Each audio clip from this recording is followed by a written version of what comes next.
السلام علیکم ورحمۃ اللہ وبرکاتہ۔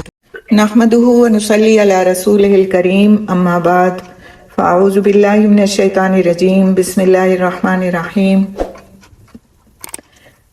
رب اشرح لی صدری ویسر لی امری واحلل عقدۃ من لسانی یفقہوا قولی، ربنا زدنا علما، اللہم فقہنا فی الدین، ربی یسر ولا تعسر وتمم بالخیر۔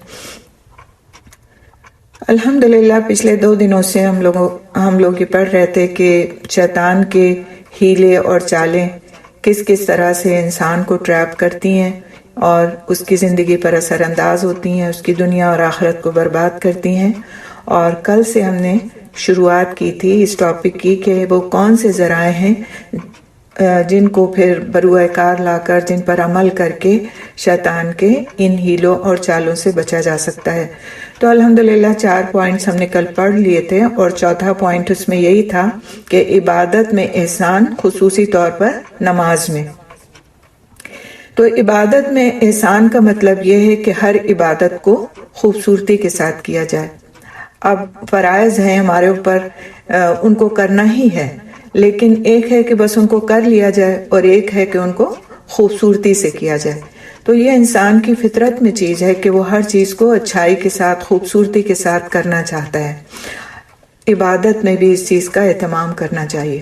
نماز ہم کو پڑھنا تو ہے، مسلمان ہونے کے ناطے ہمارے اوپر فرض عین ہے کہ ہم نماز پڑھیں، لیکن ایک ہے کہ اس نماز کو غفلت کے ساتھ پڑھیں، ٹال کے پڑھیں، اور ایک ہے کہ پھر اس نماز کو خوبصورتی کے ساتھ پڑھیں، اس کے تمام ارکان کو، اس کے سنن کو، نوافل کو بجا لاتے ہوئے پڑھیں، اس کے لیے ہر چیز کا اہتمام کریں۔ اسی طرح سے روزہ رکھیں تو ایک ہے کہ روزہ تو رکھ لیا، لیکن پھر ادھر ادھر ہم روتے پھر رہے ہیں کہ ہم کو یوں گرمی لگ رہی ہے، اور آج یوں بھوک لگ رہی ہے، اور آج یوں پیاس کی شدت ہو رہی ہے، نہ گناہوں سے کسی طرح سے اپنے آپ کو بچا رہے ہیں، سو کے گزار رہے ہیں روزہ تو ہو جائے گا، لیکن اس روزے میں کوئی حسن، کوئی خوبصورتی نہیں ہوگی۔ خوبصورتی کیا ہے روزے کی؟ کہ تقوی اختیار کیا جائے، گناہوں سے بچنے کا اہتمام کیا جائے، عبادتوں کا زیادہ اہتمام کیا جائے، اور واقعی صبر کا مظاہرہ کیا جائے، بجائے اس کے کہ ہم ادھر ادھر اپنی پریشانی کو اور تکلیف کو روتے پھریں۔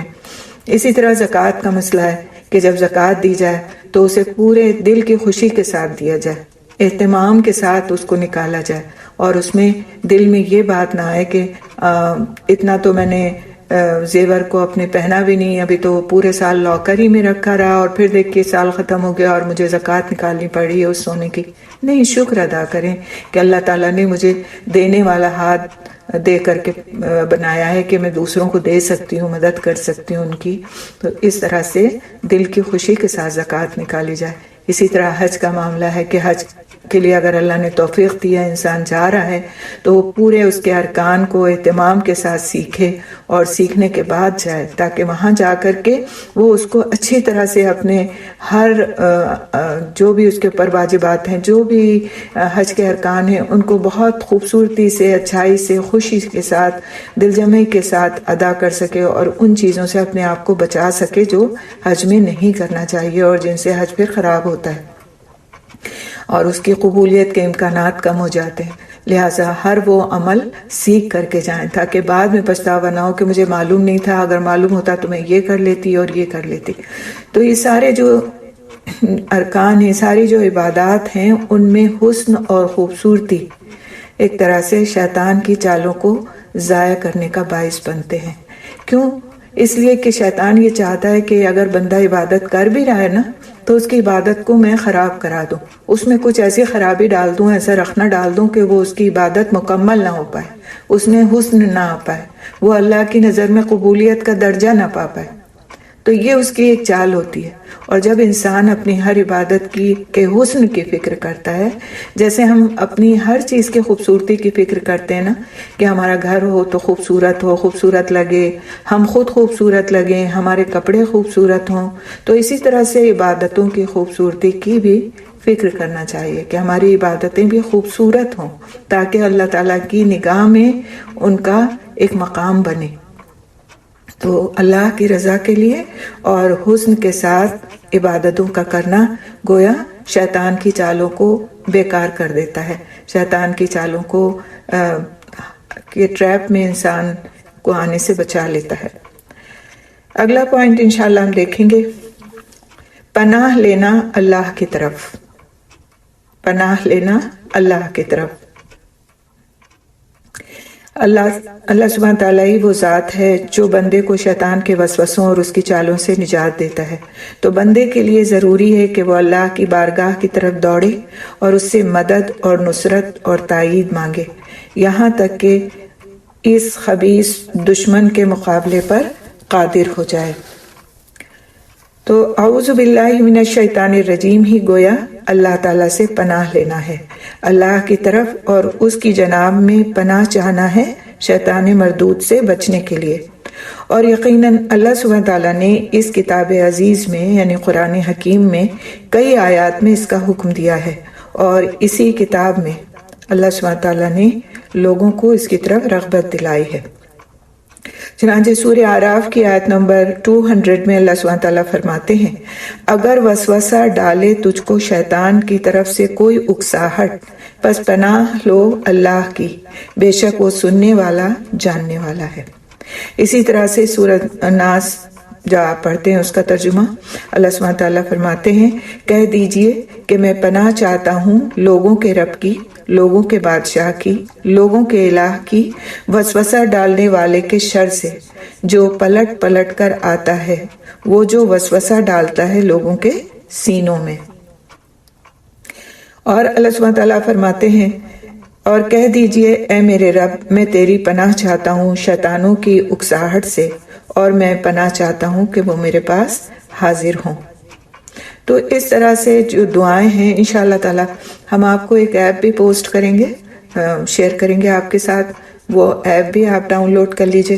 اس میں بھی حفاظت کی دعائیں ہیں، شیطان کے شر سے بچنے کے لیے دعائیں ہیں، نظر بد سے بچنے کی دعائیں ہیں، حسد سے بچنے کی دعائیں ہیں، جادو سے بچنے کی دعائیں ہیں۔ تو انشاءاللہ تعالی وہ ایپ بھی آپ اپنے پاس ڈاؤن لوڈ کر لیجئے، اور اس کے علاوہ جو حصن المسلم وغیرہ اس طرح کی کتابیں ہیں دعاؤں کی، اس میں بھی یہ دعائیں موجود ہیں۔ میں نے جن کا ترجمہ پڑھ رہی ہوں جن دعاؤں کا، وہ دعائیں عربی میں بھی موجود ہیں۔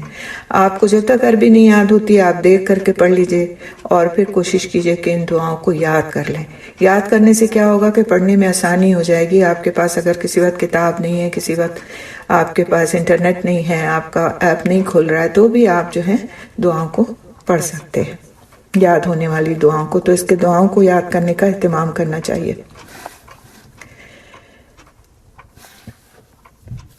اب کچھ ایسی جگہیں ہیں، کچھ ایسی کے اوقات ہیں جن میں خاص طور سے اللہ سبحانہ تعالیٰ کی پناہ چاہنا چاہیے، اور اللہ سبحانہ تعالیٰ کی پناہ کی طرف انسان کو متوجہ ہونا چاہیے۔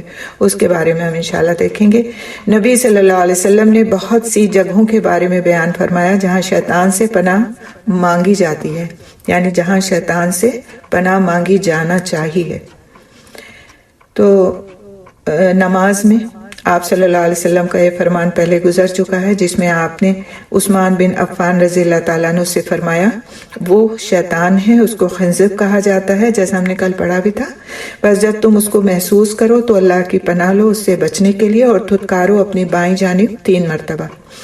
جبیر بن مطعم رضی اللہ تعالیٰ عنہ سے روایت ہے، انہوں نے آپ صلی اللہ علیہ وسلم کو نماز پڑھتے ہوئے دیکھا، اور آپ صلی اللہ علیہ وسلم فرما رہے تھے، اللہ بہت بڑا ہے، بہت زیادہ بڑا۔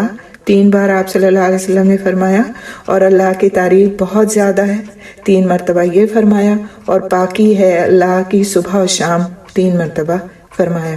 میں پناہ چاہتا ہوں اللہ کی شیطان سے، اس کی پھونک سے، اور اس کے تھوک سے، اور اس کے کچوکے سے۔ اور یہ ابو داؤد کی روایت ہے۔ تو یہ جب ہم پڑھتے ہیں نا، جیسے ثنا پڑھ لیتے ہیں، اس کے بعد ہم پڑھتے ہیں اعوذ باللہ من الشیطان الرجیم، تو اعوذ باللہ من الشیطان الرجیم کے ساتھ ساتھ اعوذ باللہ السمیع العلیم من الشیطان الرجیم بھی پڑھ سکتے ہیں۔ اور اسی طرح سے یہ جو دعا آپ صلی اللہ علیہ وسلم نے فرمائی، اللہ اکبر کہہ کے اور اللہ سبحانہ تعالیٰ کی تعریف فرمائی، تو ثنا کے بعد یہ دعائیں پڑھی جا سکتی ہیں، اور یہ دعائیں آپ کو نماز کی کتابوں میں بھی مل جائیں گی، اور حصن المسلم میں بھی مل جائیں گی، اور انشاءاللہ جو ایپ آپ کو ہم سینڈ کریں گے، شیئر کریں گے آپ کے ساتھ، اس میں بھی آپ کو انشاءاللہ مل جائیں گی۔